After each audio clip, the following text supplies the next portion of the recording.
జాతీయవాద జర్నలిజానికి అసలైన వేదిక నేషనలిస్ట్ హబ్ ని సబ్స్క్రైబ్ చేసుకోండి. నోటిఫికేషన్స్ కోసం బెల్ ఐకాన్ పై క్లిక్ చేయండి. నమస్తే.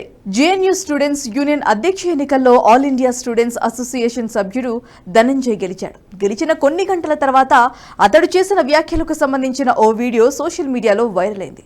ఢిల్లీ అల్లర్ల నిందితులు షర్జిల్ ఇమాం, ఉమర్ ఖలీద్లను విడుదల చేయాలని ధనంజయ్ మీడియాలో డిమాండ్ చేయడంపై పలువురు ఆగ్రహం వ్యక్తం చేస్తున్నారు.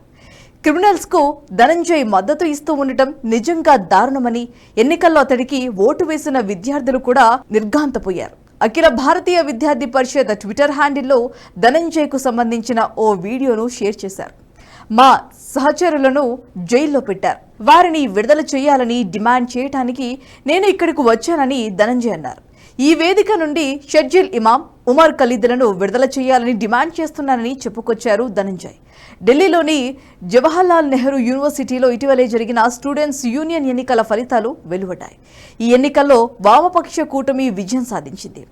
President, vice president, joint secretary పదవుల్లో వామపక్ష అభ్యర్థులు గెలుపొందారు. బీఏపీఎస్ఏ అభ్యర్థికి ప్రధాన కార్యదర్శి పదవి దక్కింది.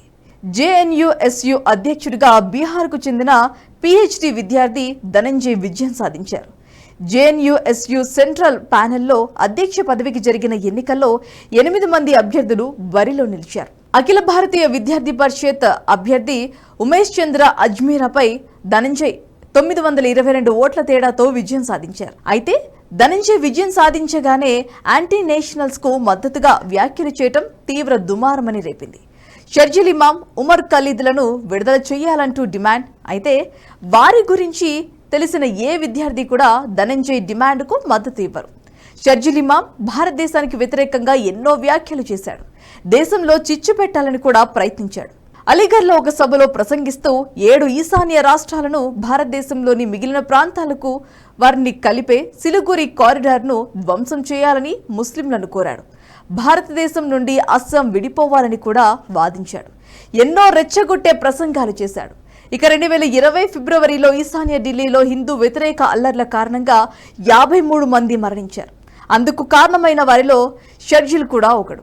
హిందూ వ్యతిరేక అల్లర్లకు ప్రధాన సూత్రధారి అయిన షర్జిల్ ఇమాంపై ఉగ్రవాద నిరోధక చట్టం యూఏపీఏ కింద భారతీయ శిక్షా స్మృతిలో పలు సెక్షన్ల కింద అభియోగాలు కూడా మోపారు. 2019 డిసెంబర్లో జామియా మిలియా ఇస్లామియా యూనివర్సిటీ వెలుపల రెచ్చగొట్టే ప్రసంగాలు చేశాడని ఇమాంపై ఆరోపణలు వచ్చాయి. అతడి వ్యాఖ్యల కారణంగా క్యాంపస్ వెలుపల హింస చోటు చేసుకుంది. ఎంతో మంది ఆసుపత్రి పాలయ్యారు.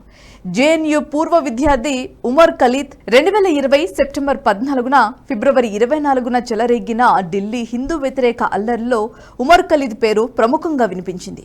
మరికొందరు వ్యక్తులతో కలిసి ఉమర్ ఖలీద్ అల్లర్లలో భాగస్వామ్యం అవ్వటంతో పలు సెక్షన్ల కింద కేసు నమోదు చేశారు.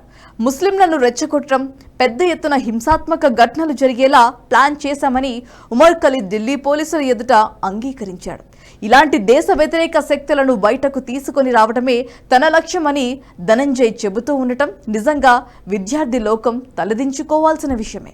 ఈ వీడియో మీకు నచ్చినట్టయితే లైక్ చేయండి, 10 మందికి షేర్ చేయండి. అలాగే కామెంట్ల రూపంలో మీ అభిప్రాయాలను మాతో పంచుకోండి. Nationalist hub group of channels ను సబ్స్క్రైబ్ చేసుకుని తెలుగునాట జాతీయవాద జర్నలిజాన్ని ప్రోత్సహించండి. ఈ వీడియో కింద ఉన్న బెల్ ఐకాన్ పై క్లిక్ చేయడం మర్చిపోవద్దు.